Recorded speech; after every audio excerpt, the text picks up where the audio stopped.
Na je, ushawahi ota ukijisaidia haja kubwa au hata vile haja ndogo?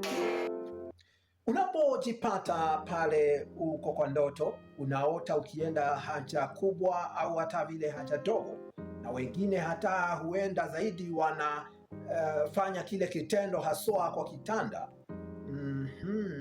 Ina maana gani? Kitu ya kwanza, inaweza kuwa na maana halisia. Hivyo basi kumaanisha huenda umekazwa na hisia zako zimeisababisha ile ndoto kukuamsha ndio uweze kwenda kujisaidia. Lakini nataka tuangazie hili la pili. Unapojipata kwamba umeota ukijisaidia haja kubwa au hata vile haja ndogo, inaweza maanisha kwamba kuna maeneo fulani katika maisha yako ambapo umekosa udhibiti, ambapo huna control, umeenda sana, wenda ni kiuraibu wa mihadarati, vileo, tabia au hata vile kimaneno yako na kadhalika. Na unapokosa udhibiti katika maisha yako, kuna mambo kadhaa yatakujia. Kitu ya kwanza ni aibu. Naweza kuwa ni kwa ndoto, unapita mahali unaona kila mahali pametapakaa pupu ya mwanadamu, basi inakuonyesha katika maisha yako huenda kuna mambo ambayo unafanya ambayo yanakufanya upate aibu, na hata kama hujapata huenda inakuonya kuna mambo unafanya na huenda itakuja kukuletea aibu mbaya sana. Kwani swala nzima la kinyesi katika Biblia huashiria uchafu. Huwa si kitu cha kupendeza kwa macho, sio tu ya mwanadamu, bali hata kwa macho ya Mungu. Siku moja Mungu alikuwa anatembelea Waisraeli katika ile kambi yao wakiwa jangwani, na alipokuwa anapita pale kando kando ya kambi, kwani hangepita kwa kambi wasimuone, akaona huku hakupitiki.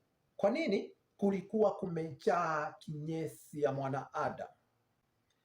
Kumbuka Waisraeli walikuwa zaidi ya milioni 1 jangwani, na sasa unaweza imagine walikuwa wamechafua mazingira kiasi gani. Na Mungu alipopita pale akaona hakupitiki.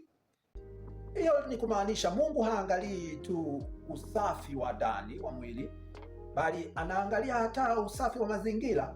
Na akuoneshapo katika ndoto mazingira yako ni chafu, huenda umchafu kwa akili, huenda unatenda matendo machafu, na hivyo Mungu anaweza pia kukuletea ndoto sampuli ile. Mwenyewe ukienda choo ama uko mahali pametapakaa kinyesi cha mwanadamu. Kumbuka hata Ezekieli, siku moja Mungu alimwambia, nataka ufanye demo, nataka uonyeshe hao watu jinsi ambavyo nahisi kuwahusu. Na katika ile harakati moja wake ambayo Ezekieli alikuwa anafaa afanye ni aoke mkate, alafu aupike kwa kinyesi cha mwanadamu kama vile kuni. Ezekieli aliposikia lile likamstua sana, ndipo akajiuliza, je, nao mkate unuke aje? Na ni hapo akaenda akajitetea kwa Mungu, na ndipo Mungu akaona kweli, basi tumia kinyesi cha ng'ombe badala ya kile cha mwanadamu. Na hapo Ezekieli akawa afadhali na akalifanya lile. Hivyo basi ni vema uotapo ndoto kama ile, tafakari maisha yako, tafakari ni yepi ambayo unayafanya. Mungu anakuonya, hii jambo itakuja kukuletea aibu mwanangu. Hii swala ambalo unajishughulisha nalo litakuja kukufanya ukataliwe.